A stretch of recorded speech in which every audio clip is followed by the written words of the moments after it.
একটি অপতথ্য বা তথ্যের বিকৃতি পুরো দেশকে অস্থির করে ফেলতে পারে, বিভেদ তৈরি করতে পারে মানুষে মানুষে। তাই প্রতিটি অপতথ্যের বিপরীতে প্রয়োজন সঠিক তথ্য তুলে ধরা, এবং সে কাজটি করতে এসেছি। আপনাদের সঙ্গে আছে আমি রাকিব হাসান।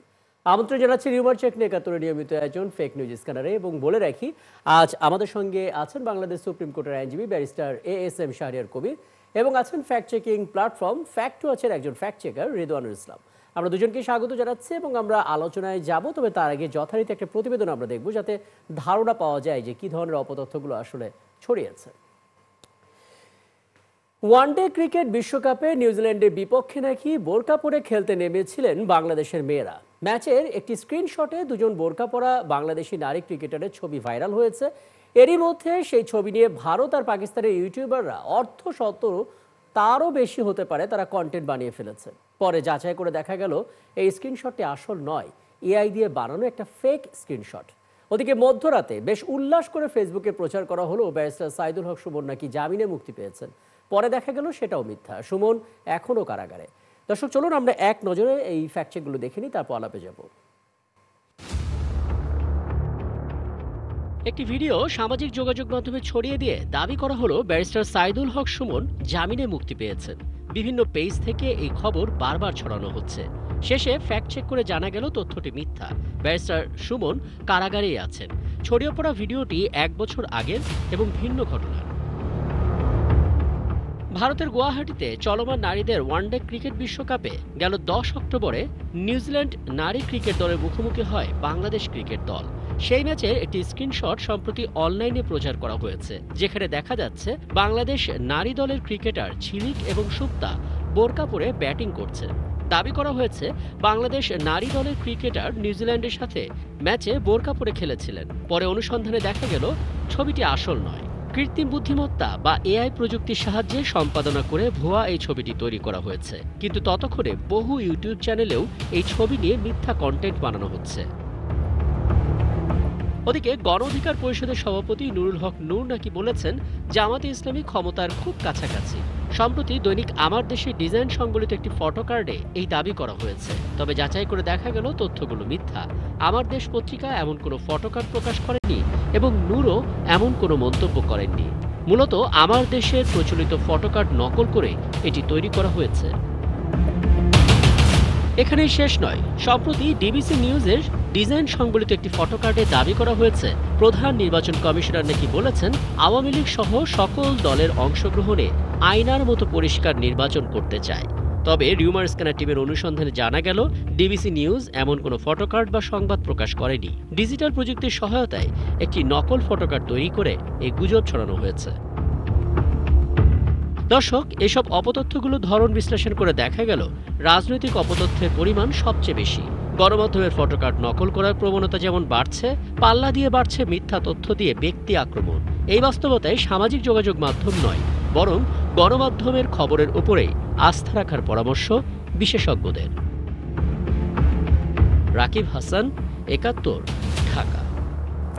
আমরা মোটামুটি একটা ধারণা পেয়ে গেলাম যে কী ধরনের অপতথ্যগুলো আসলে ছড়িয়েছে, এবং আমরা দেখতে পাচ্ছি যে বেশিরভাগ ক্ষেত্রে প্রায় দ্বিগুণ হয়ে গেছে যে আসলে গণমাধ্যমের ফটোকার্ডগুলো অনবরত নকল হচ্ছে, এবং সেগুলো নানাভাবে মিথ্যা তথ্য ছড়ানো হচ্ছে বিভিন্ন ফেসবুক পেজ থেকে একসাথে অনবরতভাবে, এবং সেগুলো ধাপে ধাপে ফ্যাক্ট চেক করার চেষ্টা করা হচ্ছে। আগে জানিয়েছে আমাদের সঙ্গে আছেন বাংলাদেশ সুপ্রিম কোর্টের আইনজীবী ব্যারিস্টার ASM শাহরিয়ার কবির, এবং আছেন ফ্যাক্ট চেকিং প্ল্যাটফর্ম ফ্যাক্ট ওয়াচের ফ্যাক্ট চেকার রিদওয়ানুল ইসলাম। দুজনকে স্বাগত জানাচ্ছি। এবং জনাব শাহরিয়ার কবির, আপনার কাছে আসবো, তবে তার আগে আমরা একটু জেনে আসি যে কী ধরনের অপতথ্যগুলো এখন বেশি ধরা পড়ছে।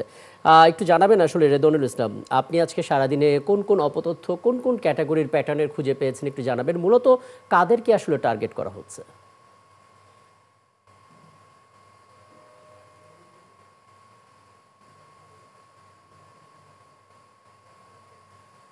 না, আমি আপনাকে ঠিক শুনতে পাচ্ছি না, বোধহয় একটু আনমিউট করে নিতে হবে।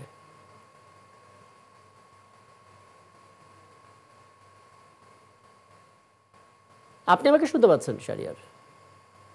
আমি শুনতে পাচ্ছি, কিন্তু হচ্ছে আপনার জি। ওই এন্ড থেকে সাউন্ড একটু কম, আসলে আমি ক্লিয়ার শুনতে পাচ্ছি না। হ্যাঁ, আমি আসলে জানতে চাইছিলাম যে কী ধরনের অপতথ্যগুলো আজকে সারাদিনে আপনার নজরে পড়েছে, বিশেষ করে কাদেরকে টার্গেট করা হচ্ছে। জি। আচ্ছা আচ্ছা, যেটা হচ্ছে এখন তো নির্বাচনের সময় ঘনিয়ে আসতেছে, তো তো নির্বাচনের সময় ঘনিয়ে আসার ফলে এখন যেই আমরা মিস ইনফরমেশনের যে ফ্লোটা দেখতেছি, এখানে আসলে পলিটিক্যাল মিস ইনফরমেশন গুলাই বেশি। তো এই ক্ষেত্রে মানে প্রত্যেকটা দলই প্রত্যেকটা দলকে মানে অপোজিট যে পার্টি আছে ভোটের রাজনীতিতে, তাকে ঘায়েল করার জন্য বা হচ্ছে তাকে তার বিপক্ষে হচ্ছে এই গুজবগুলো ছড়াচ্ছে। মানে যত নির্বাচন ঘনিয়ে আসতেছে আমরা হচ্ছে নির্বাচন কেন্দ্রিক গুজবের হারটা বেশি দেখতেছি। এখানে আসলে মানে পলিটিক্যাল মিস ইনফরমেশনের রেশিওটাই এখন অন্যান্য ইভেন্ট থেকে বেশি আর কি। আর এখানে আরেকটা বিষয় হচ্ছে যেহেতু এই আসন্ন নির্বাচনটা হচ্ছে আমরা এখন পর্যন্ত ধরে নিচ্ছি যে এটা হচ্ছে একটি মানে বাংলাদেশের বিগত 3-4টা নির্বাচনের চেয়ে তুলনায় অনেক বেশি অংশগ্রহণমূলক হবে এবং মানুষজন এই নির্বাচনের জন্য মুখিয়ে আছে। সে কারণে হচ্ছে এখন এই পার্টিসিপেশনও বেশি থাকবে এবং এই পার্টিসিপেশন বেশি থাকার কারণে সোশ্যাল মিডিয়াতে ভোটাররা বা রাজনৈতিক দলের সমর্থকরা একে অপরকে আপনার ঘায়েল করার জন্য বা হচ্ছে একে অপরের বিরুদ্ধে মানে নির্বাচনী প্রচারণার অংশ হিসেবে হচ্ছে এখন পলিটিক্যাল মিস ইনফরমেশনের রেশিওটা অন্যান্য সময়ের থেকে বেশি। খুব স্পষ্ট। আমি পরবর্তীতে আরেকটু বিস্তারিত জানার চেষ্টা করবো। একটা ধারণা তো পেলাম। আমি এই জায়গা থেকে একটু ব্যারিস্টার শাহরিয়ার কবির আপনার কাছে আসতে চাই। আমরা আসলে পলিটিক্যাল যারা ফিগার, রাজনীতিবিদ যারা, তাদেরকে টার্গেট হতে বেশি দেখছি, একই সঙ্গে রাজনীতি অঙ্গনকে জুড়ে আসলে অপতথ্যগুলো ছড়াতে দেখছি। আপনার কি মনে হয় শুধুই নির্বাচন বলেই এগুলো বেশি ছড়াচ্ছে, নাকি অন্য কোনো উদ্দেশ্য এখানে আছে? সালাম আলাইকুম। জি। ধন্যবাদ আপনাদেরকে, আপনাদের মাধ্যমে ৭১ টিভির সমস্ত দর্শকদেরকে ধন্যবাদ। দেখেন, রাজনৈতিক মিথ্যাচার এর একটা কনসিকুয়েন্স আছে এবং এগুলো কখন কোথায় কিভাবে হয় এটা কিন্তু খুব প্ল্যানেড বা পরিকল্পিতভাবে হয়। যেমন একটা উদাহরণ দিই, ভিয়েতনামকে যখন যুদ্ধ করতে হলো, ভিয়েতনামে কিন্তু প্রথমেই একটা পলিটিক্যালি ডজিয়ার তৈরি করা হলো, মিথ্যা লাই তৈরি করা হলো। কি তৈরি করা হলো? যে সেখানে ভিয়েতনামিজরাই আমেরিকাতে অ্যাটাক করছেন, আমেরিকানদেরকে, আমেরিকান বোটে অ্যাটাক করছেন, যেটা সম্পূর্ণ মিথ্যাচার ছিল। তারই পরিপ্রেক্ষিতে একটা পরিবেশ সৃষ্টি হলো, আমেরিকান জনগণ মতামত দিল ভিয়েতনামে আক্রমণ করো। ঠিক একই রকম দেখেন, ইরাকে তৈরি হলো কি, যে ইরাকে নিউক্লিয়ার আছে। এই যে প্রোপাগান্ডা তৈরি করে তবেই ইরাকে কি করা হলো, আক্রমণ করা হলো। আজকে আমাদের দেশে কি, একটু আগে আপনি প্রথমেই দেখেন যে বলছে বোরকা পরে কিন্তু কয়েকজন মেয়ে খেলছে। কেন হঠাৎ সবকিছু বাদ দিয়ে একজনকে বোরকা পরিয়ে এই বাংলাদেশি দলের মেয়েদেরকে খেলানো হলো? এর কারণটা কি? কারণ হচ্ছে একটা নির্দিষ্ট লক্ষ্য আছে। যখন দেখতেছে বাংলাদেশে জামাতে ইসলাম জয়ের একটা সম্ভাবনা উজ্জ্বল হয়েছে, তাহলে কাকে অ্যাটাক করতে হবে? তাহলে শরিয়াকে অ্যাটাক করতে হবে। তাহলে শরিয়া মানি একটা মিথ্যা অপবাদ, কি মেয়ে হলেই তাদেরকে বোরকা পরতে হবে, মেয়ে হলেই তারা বাইরে যেতে পারবে না, তারা কাজ করতে পারবে না। এই যে একটা ননসেন্স টাইপের মিথ্যাচার। কেন? আজকে মানুষ কিন্তু মিডিয়াকে বিশ্বাস করে।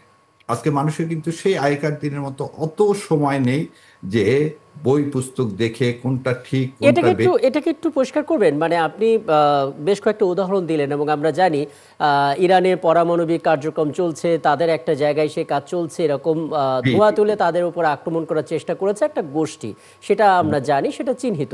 কিন্তু বাংলাদেশকে নিয়ে অপপ্রচার যেগুলো চালাচ্ছে, তারা কি চিহ্নিত? তারা দেশে থেকে করছে নাকি দেশের বাইরে থেকে করছে? আচ্ছা, এখানে একটা দুইটা জিনিস আপনি দেখেন, দেশের মধ্যে থেকেও করছে, দেশের বাইরে থেকেও করতেছে। কেন? যখন আপনি দেখবেন প্রায় টকশোতে একটা কোশ্চিন তৈরি করা হচ্ছে যে জামাত ইসলাম যদি ক্ষমতায় যায় তাহলে তারা শরিয়া আইন কায়েম করবে কিনা, এবং এই শরিয়া আইন বলতে কি বোঝায়। যেমন প্রতিটা দেশের আপনি দেখতে পাচ্ছেন যে রাষ্ট্রদূতরা জামাত ইসলামের সম্মানিত আমিরের সাথে দেখা করছেন, তারাও কিন্তু একই কোশ্চেন করতেছে। সো বাইরে থেকে দেশের মধ্যে যাতে ভোটাররা তাদের মন তৈরি করার জন্য, কাকে ভোট দেবেন, কাকে পছন্দ করবেন, এটাকে এফেক্ট করার জন্য কিন্তু আপনাকে কিছু রাজনৈতিক মিথ্যাচারের আশ্রয় নিতে হচ্ছে। এবং তার অন্যতম হচ্ছে, যেমন বিভিন্ন টকশোতে প্রশ্ন করা হচ্ছে কি, যে শরিয়া আইন কায়েম করলে তো আপনার হাতের বদলে হাত নিয়ে নেবেন, আপনার প্রকাশ্যে মানুষকে গলা কেটে দিবেন, আপনার মেয়েদেরকে বাধ্য করবেন, যেগুলো প্রতিটাই রাজনৈতিক মিথ্যাচার। কেন? যাতে জামাত ইসলামের ভোটটা কমে যায়। এই যে মিথ্যাচার, টকশোতে প্রশ্ন করা আর গুজব দুটো তো এক জিনিস না, দুটো তো একসাথে তুলনা করা যায় না। আপনি একটা জিনিস দেখেন, বিবিসি তখনই টকশো করে, বিবিসি তখনই প্রথমে একটা গুজব সৃষ্টি করে। আপনি ভিয়েতনামে দেখেন, ইরানে দেখেন, ইরাকে দেখেন, প্রথমে কিন্তু কেউ না কেউ একটা গুজব তৈরি করে। সেই গুজবের উপর ভিত্তি করে সিএনএন, বিবিসি কি করে, টক শো নিয়েছেন, যেমন হার্ট টক। এই হার্ট টকটাকে নিয়ে আসা হলো কি, যে কুয়েতকে ইনভেনশন করছে, অতএব এখন ইরাকে নিউক্লিয়ার উইপন আছে। ঠিক একই জিনিস ইরানে দেখেন, যখন ইসরায়েল আক্রমণ করলো তখন কি জাস্টিফিকেশন কি করা হলো, যে সেখানে নিউক্লিয়ার উইপেন আছে, সেখানে ইউরেনিয়াম সমৃদ্ধ করা হচ্ছে। তাহলে প্রথমে একটা সংবাদ, তার উপর ভিত্তি করে কিন্তু টক শো, এবং তার উপর ভিত্তি করে কি পরবর্তীতে কি মিডিয়াতে প্রচার করা হয়, নিউজ প্রিন্টে প্রচার, এই প্রতিটা জিনিস কিন্তু একটা আরেকটার সাথে কানেক্টেড। এবং এই কানেকশন কিন্তু খালি দেশের মধ্যে না, বাইরে থেকে এসে দেখেন, এই একটা উদাহরণ দেশে বিডিআর হত্যার আগে কিন্তু আপনি কি করলেন, প্রথমে পেপারে নিউজ করলেন কি, যে বিডিআরের সৈনিকদেরকে এই চাল ডাল কর্মসূচিতে যে টাকা দেওয়ার কথা ছিল সেই টাকা দেওয়া হয়নি। তারপর আপনি সেটা করলেন কি, সেটাকে বিক্ষোভে নিয়ে এসে আপনার মূল উদ্দেশ্য কি ছিল, বাংলাদেশ সেনাবাহিনীর, গর্বিত সেনাবাহিনীর আর্মি অফিসারদেরকে মেরে ফেলে দাও। বুঝতে পারছি আপনার জায়গা ও থেকে আপনাকে যেটা একটা আপনি প্লট বলতে তৈরি যাচ্ছেন, যে করতে যদি হবে। আমরা ফ্লোটা চিন্তা করি তাহলে প্রথমত একটা ন্যারেটিভ তৈরি করা, তারপর সেই ন্যারেটিভটাকে স্টাবলিশ করার জন্য নানা রকমের আয়োজন করা, তারপর একটা গুজবের জন্ম হওয়া। আমি এখান থেকে আবারও আলাপটা শুরু করব, ছোট্ট একটা বিরতি পর ফিরে এসে নিশ্চয়ই আপনারা দুজনেই আমাদের সঙ্গে আছেন, ফিরছি একটু পর। দর্শক, আপনারা আছেন ফেক নিউজ স্ক্যানারে, ছোট্ট একটা বিরতি পর ফিরছি, আমাদের সঙ্গে থাকবেন। সাথে থাকার জন্য ধন্যবাদ। আপনারা আছেন একাত্তরে, চলছে রিউমার চেক নিয়ে, একাত্তরে বিশেষ আয়োজন ফেক নিউজ স্ক্যানারের একই ভাষা আপনাদের সঙ্গে আছে, এবং আগে জানিয়েছে আমাদের সঙ্গে দুজন অতিথি রয়েছেন সুপ্রিম কোর্টের আইনজীবী ব্যারিস্টার এস.এম. শাহরিয়ার কবির, এবং আছেন ফ্যাক্ট ওয়াচের ফ্যাক্ট চেকার রিদওয়ানুল ইসলাম। রিদওয়ান, খুব সংক্ষেপে আপনার কাছ থেকে একটা ধারণা নিয়ে নেব যে আসলে যে ধরনের অপতথ্যগুলো ছড়াচ্ছে, বিশেষ করে আমাদের গণমাধ্যমের কার্ডগুলো যেভাবে নকল করা হচ্ছে এবং পুরনো ভিডিওগুলোকে নতুন করে নতুন ক্যাপশনের সামনে আনা হচ্ছে ভিন্ন দাবিতে, এগুলোর দিক থেকে আপনাদের পক্ষ থেকে নির্দিষ্ট কোনো সুপারিশ আছে কিনা, যেটা আসলে সাধারণ মানুষ কিছুটা হলেও সচেতন হবে, সংক্ষেপে? আচ্ছা, প্রথমত আসলে যে ফটোকার্ডের কথা যদি বলি, মানে বাংলাদেশে মিডিয়াগুলার একটা মানে নিউজ প্রেজেন্টেশনের একটা অংশ হচ্ছে ফটোকার্ড, কিন্তু হচ্ছে এখন প্রচুর পরিমাণে ফটোকার্ড গুলো নকল হচ্ছে, এবং কিছু কিছু স্যাটায়ার পেজও তৈরি হয়েছে যারা হচ্ছে ফটোকার্ড এবং মিডিয়ার মিমিক্রি করে হচ্ছে ভুয়া ফটোকার্ড তৈরি করতেছে। তো এইসব ক্ষেত্রে আসলে আমাদের ফটো কেবল সংবাদের জন্য ফটোকার্ডের উপরে নির্ভর না করে হচ্ছে প্রত্যেকটা সংবাদ মাধ্যমের ওয়েবসাইটে ভিজিট করার, মানে ইউজারদের বা নিউজ মিডিয়া ব্যবহারকারীদের এই অভ্যাসটা করা জরুরি, যে আমরা কেবল ফটোকার্ডের উপর নির্ভর না করে একটু সার্চ করে ওয়েবসাইটে গিয়ে নিউজ পড়া বা দেখা এক। আর দ্বিতীয়ত হচ্ছে পুরোনো ভিডিওর ক্ষেত্রে যেটা ব্যাপার, আসলে এটা এখন মানে গুজবের একটা ট্রেন্ড চলতেছে এরকম, যে যেহেতু অনেকেই আছে মাঠে সরাসরি পলিটিক্যাল অ্যাক্টিভিটি গুলো করতে পারতেছে না বিভিন্ন কারণে, তো এইসব ক্ষেত্রে দেখা যাচ্ছে পুরোনো ভিডিও গুলো নতুন করে সার্কুলেট হচ্ছে বিভিন্ন ক্যাপশনে। তো এইসব ক্ষেত্রে একটু সচেতন থাকা জরুরি, মানে হচ্ছে ওই যে নিজের অনুসন্ধানী কেবল এখন আর মানে আপনি কেবল নিউজ কনজিউমার না, আপনি হচ্ছে এখন আপনাকে এখন কেবল কনজিউমার হলে হবে না, আপনার পাশাপাশি হচ্ছে মানে একটু নিজেকেও অনুসন্ধানী হিসেবে গড়ে তুলতে হবে আর কি, যেটা ঘটতেছে এটা কি এই ঘটনার কিনা, হইলে কখন হয়েছে একটু দেখি, বা একটু নিউজ আউটলেট গুলা দেখি, বা যে ভিডিওটা ছড়াচ্ছে ভিডিওটা কখনের কোনো ক্লু পাওয়া যায় কিনা, এটা একটু দেখি। মানে এখন ওই যে যেটা বলতেছিলাম, কেবল নিউজ কনজিউমার হলে হবে না, পাশাপাশি হচ্ছে নিউজ অ্যানালিস্টও হয়ে উঠতে হবে আর কি এখন সোশ্যাল মিডিয়ার এই তার মানে মূল টার্গেটটাই হবে আসলে খবর দেখলে বিশ্বাস না করে প্রশ্ন করা, সন্দেহ করা, যাচাই করা, তারপরে গণমাধ্যমের খবর দেখে হয়তো সিদ্ধান্তে আসা। আমি একটু ব্যারিস্টার এস.এম. শাহরিয়ার কবির আপনার কাছে আসি, আপনি খুব চমৎকার করে ব্যাখ্যা দিচ্ছিলেন। এখন একটু জানতে চাই, যেহেতু রাজনীতিবিদদের টার্গেট করা হচ্ছে, রাজনৈতিক দলগুলোকে টার্গেট করা হচ্ছে গুজবের জন্য, যারা গুজব এই ছড়াচ্ছেন তাদের সংখ্যাটা হয়তো এতটা বেশি হবে না যতটা বেশি একজন রাজনৈতিক দলের কর্মী বাহিনী। সেই হিসেবে রাজনৈতিক দলগুলো নিজেদেরকে কিভাবে সুরক্ষা দিতে পারে, বা সেই চেষ্টাটা তারা কিভাবে করছে আসলে? আপনাকে দুইটা জিনিস বলে দিই। একটা হচ্ছে রাজনৈতিক মিথ্যাচারের দুইটা পার্ট আছে।